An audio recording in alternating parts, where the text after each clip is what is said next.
Welcome to Her Voice. In the wake of the Arab Spring, women have been demanding equal opportunities across the Middle East. We're seeing their numbers rise in political office, but has that created change for everyday women?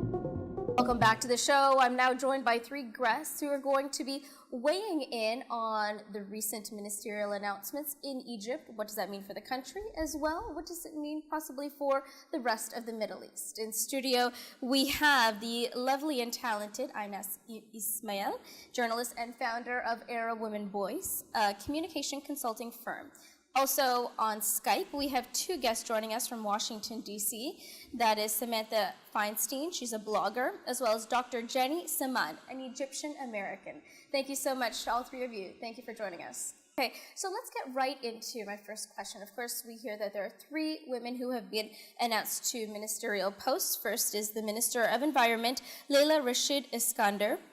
Minister of Health, Dr. Maha El Rabant, Minister of Information, Daria Sharaf El Din. Now, ladies, first I will direct this question to you, Ines. Do you think greater representation is the way ahead in terms of enhancing women's rights in Egypt? It certainly is a way, and the appointments and the nominations of even two more is a signal that the government really wants to include women. And not just women, minorities as well. Leila Rashid Iskander is a Copt. So this, it's a good omen, if you want to, if we can say. But we cannot really say that this will be reflected in better and more women's rights. This is still to be seen. Samantha, I'll turn it to you now. Do you think this is a positive move in any way? I think it's a tremendous accomplishment, and even if you look at the U.S. government in comparison, we have a really low representation of women in Congress, and to bring in women as the heads of these ministries is really quite wonderful. And even more remarkable is that some of these women are Christian, and they have different perspectives, and it really leads to different viewpoints, which I think will be really helpful as Egypt is moving towards a better democracy than that we saw under Morsi. But that being said, I think that there is the challenge that remains. These women now need to bring men in as their partners in the feminist cause. And if they fail to do that, they will not be supported, and they won't be able to make a great amount of change. And I think they're a great symbol, but it remains to be seen what will they do with their leadership? And I think it would be a great opportunity for the U.S. to support these women. Also, interestingly, Dr. Inez Abdel Dayem turned down the position of Minister of Culture. And, it would be interesting to know, why did she not feel supported? Are there still cases of women who feel like, the challenge is just too difficult because of the attitudes in Egypt? And I don't know what her case is, but I think that there's still a long way to go when it comes to women's rights in Egypt, and this is a really tremendous start. Right. Okay. Now I'm going to let you weigh in as well, specifically about these Ines women. Abdel Dayem was really nominated and was about to accept. However, she was sort of politely asked to step down and not to accept because their Hizb al-Noor, which is a Salafi, party, they specifically said that they wouldn't accept her as a minister for two reasons. First, because she's because she's not wearing the veil, even though she's Muslim, and also because she has been controversial. She had some issues with the previous Muslim Brotherhood minister who sacked her from heading the Opera House. So it was being seen as a very provocative step to have her in his place. So this is the other one of the posts. The other post was for an academic, yes, and also an interior designer and architect, a very famous one on the list of the best 100 architects in the world and interior designers. However, she was also turned down, probably because of not wearing the veil, even though Daria Sharaf El Din, who's the Minister of Information, doesn't wear the veil, but maybe it is okay because she works in TV. So this thing about the proper attire, maybe a point of that raises issue. Yeah. All right. So this is one major cultural sticking point that we're talking about, but what does that indicate about the government, the interim government as a whole? Can we expect any sort of major shifts if we're still facing these sorts of blocks? Well, if you put yourself in their shoes, they are trying to push women forward, yes, but they also do not want to intimidate others, especially Noor Party, because Noor Party is the Muslim party who accepted to oppose the Muslim Brotherhood and to be with them in this new dialogue, if you want to say. So you cannot just alienate them by choosing figures that they find controversial. So if I put myself in the shoes, I would think a lot about weighing the Noor Party and other religious party who are in this dialogue, who are opposing to the Muslim Brotherhood and the previous government. So having said that, I think that the government still can do a lot. And let's not go into controversial issues. We can work on economic empowerment, on political empowerment. Today, Mirvat al-Talawi, the president of the Council for Women in Egypt, just this week, has raised a concern that there are no female governors in Egypt. We have female ambassadors, women ambassadors, we have women ministers, we have women judges, but not governors. And in fact, the council has proposed and nominated a list of women whom they find able and have all the credentials that allows them to be governors. And they have submitted this to the government. The government should act on this, should allow women to be governed. That's the way of political empowerment. There are many issues that the government can work on without being controversial. At least for now. Okay. Samantha, I'm going to turn it back to you as well as Dr. Saman.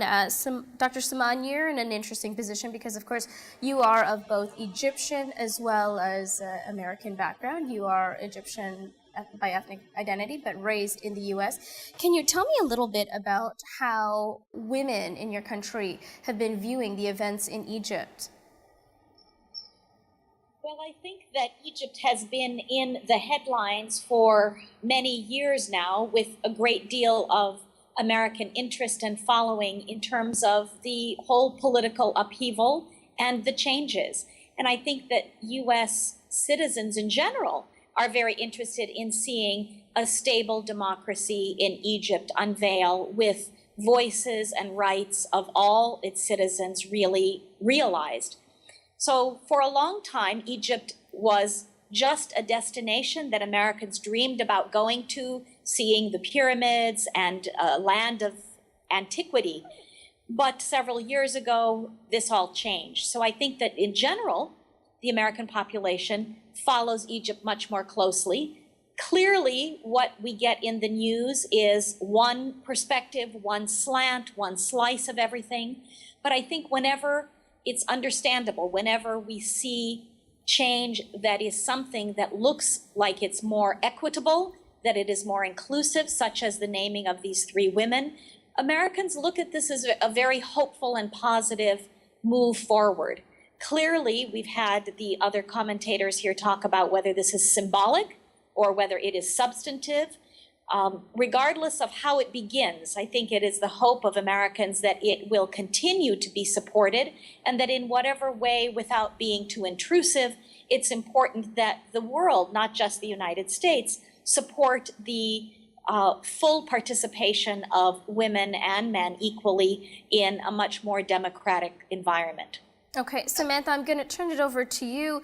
What specific role do you think the U.S. should play, if any, as Egypt continues to move forward with this government and eventually democratically elects another? Well, Hazem al-Biblawi formed a committee to amend the Constitution, and that will be looking at that to include more human rights. And I think on the other side of that, Egypt already has some rights for women for security that aren't being enforced, and we're seeing really alarming numbers of sexual harassment and rape and attacks on women, and it's very prevalent in that country. And it's tricky, I think, for the U.S. government and how they should be involved. Absolutely nothing can take place in Egypt until it is first secure.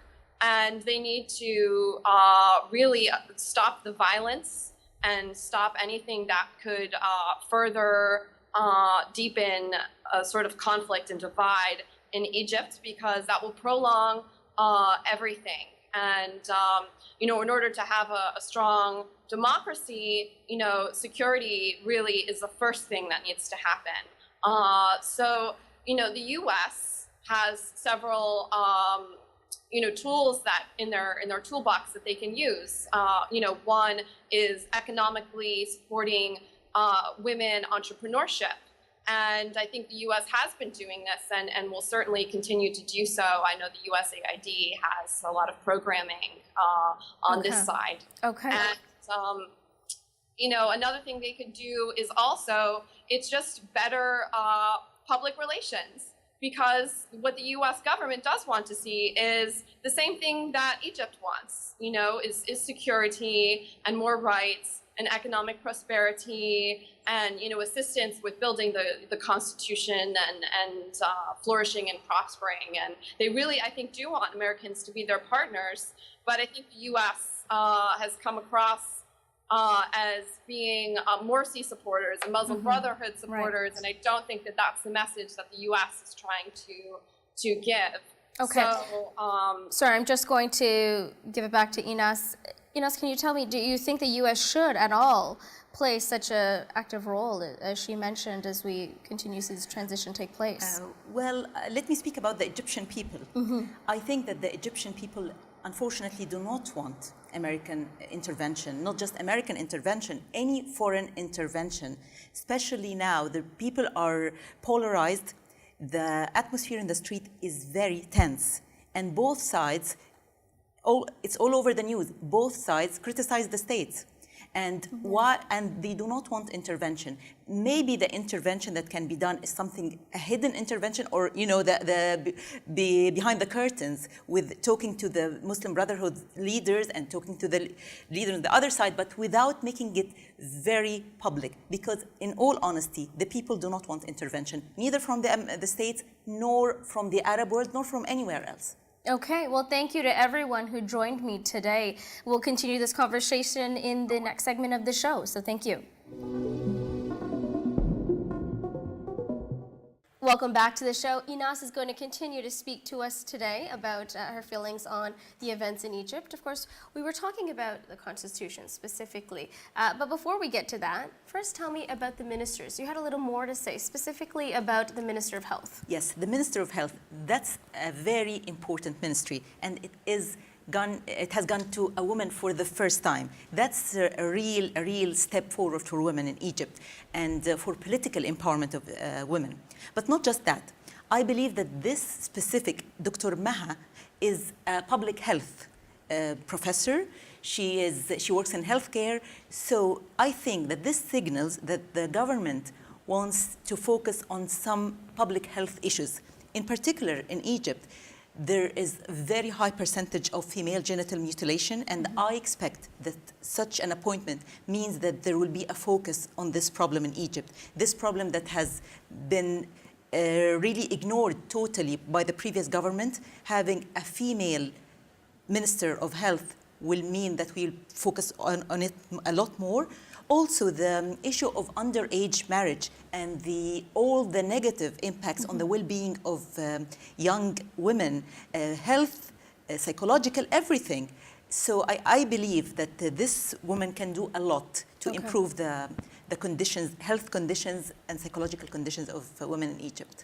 Speaking about underage marriages, that's one of the main sticking points with respect to the Constitution.